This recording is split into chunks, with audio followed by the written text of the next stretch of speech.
శ్రీమాత్రే నమః.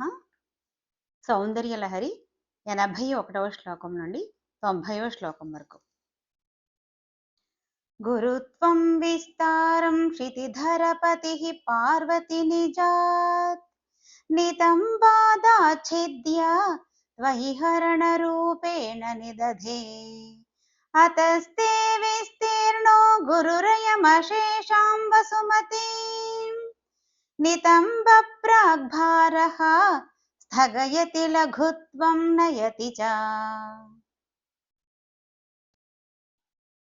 కరీంద్రాణాం శుండాన్ కనక కదళీకాండపటలీం ఉభాభ్యాం ఊరుభ్యాం ఉభయమపి నిర్జిత్య భవతి సువృత్తాభ్యాం పత్యుః ప్రణతి కఠినాభ్యాం గిరిసుతే విదిజ్ఞే జానుభ్యాం విబుధకరికుంభద్వయమసి పరాజేతుం రుద్రం ద్విగుణశరగర్భౌ గిరిసుతే నిషంగౌ జంఘేతే విషమవిశిఖో బాఢమకృతా యదగ్రే దృశ్యంతే దశశరఫలాః పాదయుగళీ నఖాగ్రచ్ఛద్మానః సురమకుటశాణైకనిశితాః. శ్రుతీనాం మూర్ధానో దధతి తవ యౌ శేఖరతయా మమాప్యేతౌ మాతః శిరసి దయయా దేహి చరణౌ యయోః పాద్యం పాతః పశుపతి జటాజూటతటినీ యయోర్లాక్షా లక్ష్మీః అరుణహరిచూడామణిరుచిః. నమో వాకం బ్రూమో నయన రమణీయాయ పదయోః తవాస్మై ద్వంద్వాయ స్ఫుటరుచిరసాలక్తకవతే అసూయతి అత్యంతం యదభిహననాయ స్పృహయతే పశూనామీశానః ప్రమదవనకంకేళితరవే.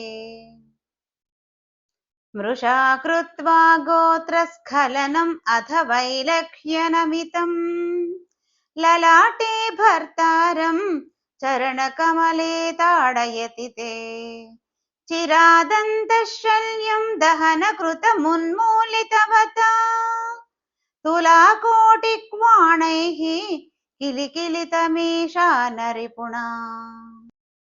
హిమానీ హంతవ్యం హిమగిరినివాసైకచతురౌ నిశాయాం నిద్రాణం నిశిచరమభాగే చ విశదౌ వరం లక్ష్మీపాత్రం శ్రియమతి సృజంతౌ సమయినాం సరోజం త్వత్పాదౌ జనని జయతశ్చిత్రమిహ కిం.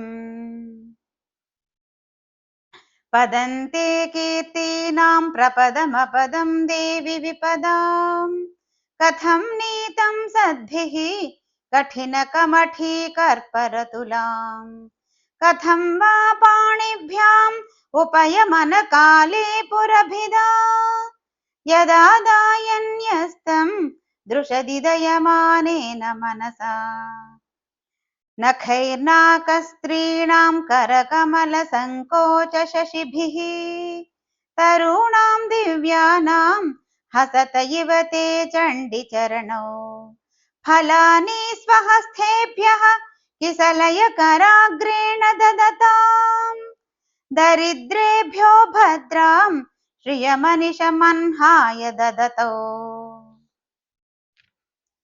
దదానే దీనేభ్యః శ్రియమనిశమాశానుసదృశీం అమందం సౌందర్య ప్రకరమకరందం వికిరతి తవాస్మిన్ మందారస్తబగ సుభగే యాతు చరణే నిమజ్జన్మజ్జీవః కరణచరణైః షట్చరణతాం.